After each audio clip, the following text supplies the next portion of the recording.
नमस्कार दोस्तों, मैं सीमा आप सभी का स्वागत करती हूँ अपने चैनल में। कैसे हैं आप लोग? उम्मीद करती हूँ कि आप लोग स्वस्थ और मस्त होंगे और अपने अपने ज़िंदगी में खूब खुश होंगे। तो ये बताने के लिए कमेंट बॉक्स में हमेशा की तरह जय माता दी ज़रूर लिखें। तो चलिए दोस्तों, इस वीडियो में हम जानेंगे कि क्या सोमवती अमावस्या का व्रत हम पीरियड में रख सकते हैं। क्या गर्भवती स्त्रियाँ ये व्रत रख सकती है? क्या एक ही सामान से फेरी लगाना ज़रूरी है? क्या हम कार्तिक मास में दीपदान कर सकते हैं? तो ऐसे बहुत सारे महत्वपूर्ण बातें हम इस वीडियो में जानेंगे। तो आप लोग वीडियो को लास्ट तक ज़रूर देखिएगा। और हाँ, अगर आप लोगों को मेरा वीडियो पसंद आता है तो चैनल पे पहली बार आए हैं तो चैनल को सब्सक्राइब कर दीजिए, वीडियो को लाइक कर दीजिए और ज़्यादा से ज़्यादा शेयर कीजिए। तो सबसे पहले सभी सुहागन महिलाओं, माताओं, बहनों को बहुत सारे सोमवती अमावस्या की बधाई हो। आप लोगों का सुहाग जन्म जन्मांतर तक ऐसे ही बना रहे। तो चलिए वीडियो को स्टार्ट करती हूँ। तो पहला आपका सवाल है कि क्या हम पीरियड में ये व्रत रख सकते हैं? तो देखिए, अगर आपका 5वां या 6ठा दिन हो गया है तो आप व्रत रख सकते हो। ऐसे तो नियम है कि हम 7 दिन के बाद ही व्रत रखें, लेकिन मन क्या करेंगे, मन बहुत चंचल होता है और ये अमावस्या का व्रत बहुत कम आता है, साल में 1 बार 2 बार आएगा।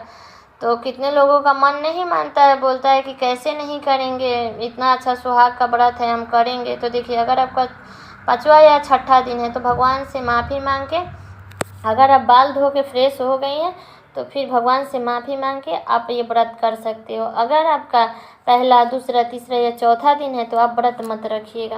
व्रत रखिएगा लेकिन श्रृंगार का सामान जैसे फेरी लगाना ये सब मत कीजिएगा। अगर आपके घर में कोई देवरानी है, कोई जेठानी है, अगर कुंवारी कन्या है, अगर वो लोग करने में समर्थवान है तो आप उससे करवा लीजिएगा। सिर्फ अपने शरीर से भूख के रह जाइएगा।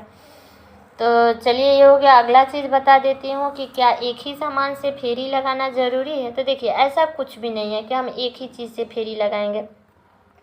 इसमें 108 बार घूमना रहता है, क्योंकि वट सावित्री का जब हम पूजा करते हैं तो उसमें 7 ही बार घूमना रहता है। तो उसमें किसी भी चीज़ की ज़रूरत नहीं पड़ती है। हम ऐसे ही याद रखते हैं कि हम कितना बार फेरी लगा लिए, लेकिन इसको तो प्रूफ की ज़रूरत होती है, क्योंकि हमको तो याद ही नहीं रहेगा कि हाँ हम कितने बार फेरी लगाए हैं। तो इसलिए वो कोई भी मोटे दानेदार सामान हम वहाँ पर ले करके जाते हैं। अगर आपके पास में मूंगफली है, वो अगर कम पड़ गया तो उसके जगह पे आप काजू रख सकते हो, किशमिश रख सकते हो या फल भी रख सकते हो, कोई दिक्कत नहीं है। आप मिक्स करके अपना फेरी लगा सकते हो। तो चलिए, अगला चीज़ बता दूं कि क्या गर्भवती स्त्रियाँ इस व्रत को रख सकती है? तो देखिए, बिल्कुल रख सकती है। अगर आपका शरीर सही है तो आप रख सकते हो व्रत, लेकिन एक काम मत कीजिएगा कि पीपल का फेरी मत लगाइएगा, क्योंकि गर्भवती स्त्रियाँ तो ऐसे भी पीपल के छाँव में नहीं जाती है। तो आप पीपल का फेरी मत लगाइएगा, ऐसे शरीर से भूख के और रह जाइएगा। और हाँ, जब भी व्रत रखिएगा तो निर्जला मत रखिएगा, क्योंकि भगवान भाव देखते हैं कि हाँ भक्त मेरा कैसे व्रत रख रहा है। ये नहीं कि निर्जला रह के अपना भी तबीयत खराब कर लीजिए और बच्चे का भी तबीयत खराब कर लीजिए। तो आप अपना स्वास्थ्य पहले देख लीजिएगा, अपना कुछ फल फलाहार करते रहिएगा। कितना लोग खीर पूरी खा के भी ये व्रत रखते हैं। तो आप अपने घर का नियम देख करके फिर अपना पानी पीते रहिए, फल फ्रूट खाते रहिएगा। अब चलिए, अगला चीज़ बता देती हूँ कि क्या हम मेहंदी लगा सकते हैं? तो जी बिल्कुल लगा सकते हैं, क्योंकि मेहंदी पहली बार माँ पार्वती लगाई थी शिव जी के नाम का। तो इसलिए हम मेहंदी लगा सकते हैं, क्योंकि 16 श्रृंगार में एक श्रृंगार मेहंदी भी होता है। और हर सुहागन स्त्रियों को मेहंदी लगाकर ही सोमवती अमावस्या, कोई भी सुहाग का व्रत हो तो हमें मेहंदी लगा करके 16 श्रृंगार करके फिर हमें पूजा करनी चाहिए। कि अब जैसे 16 श्रृंगार में बिंदी, सिंदूर, चूड़ी, महावर, पायल, बिछुआ, मंगलसूत्र, ये सब पहनना बहुत ही ज़रूरी होता है, क्योंकि ये सब हम शादी से पहले नहीं पहन सकते हैं, ये सब शादी के बाद ही पहनते हैं।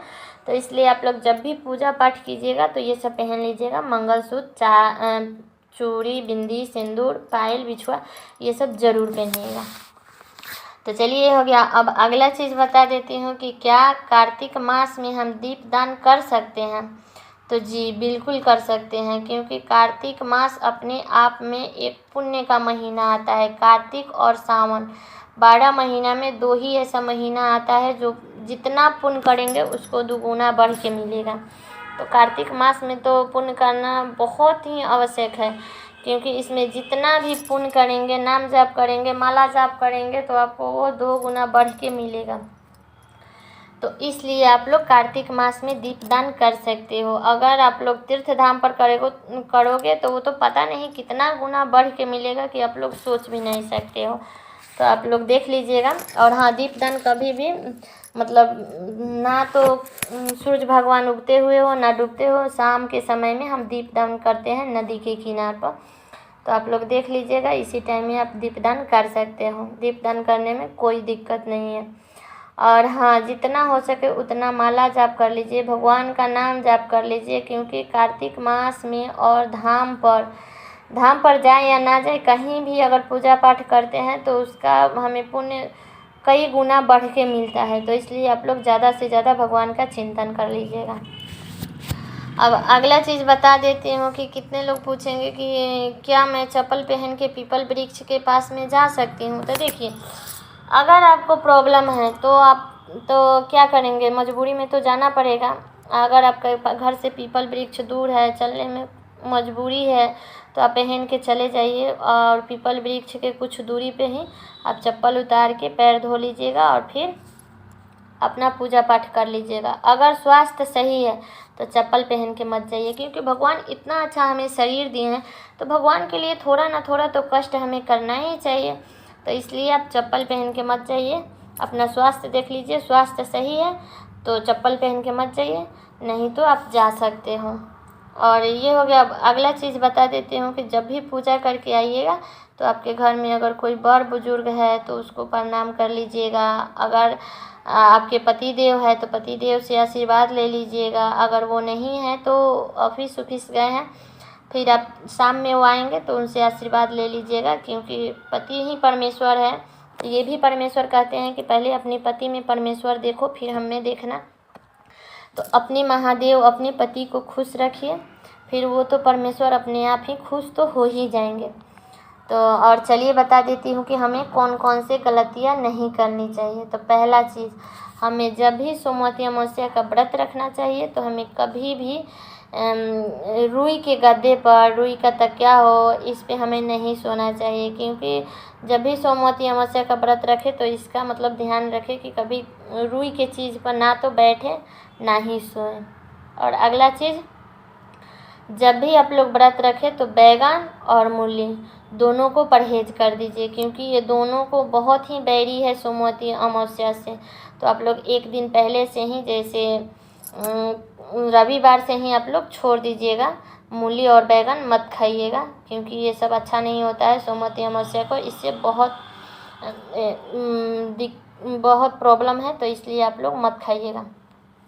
और हाँ दोस्तों, इसके ऊपर मैं और भी एक वीडियो बना के डाली हूँ जिसमें सोना धोबिन के बारे में और हमें पूजा के कौन कौन से सामग्री वहाँ पर लेकर के जाना चाहिए, सोना धोबिन का चित्र हम किस चीज़ से बनाएं, तो इसके ऊपर मैं एक वीडियो बना के डाली हूँ। आप लोग मेरे चैनल पर चेकआउट कीजिएगा, आप लोगों को मिल जाएगा।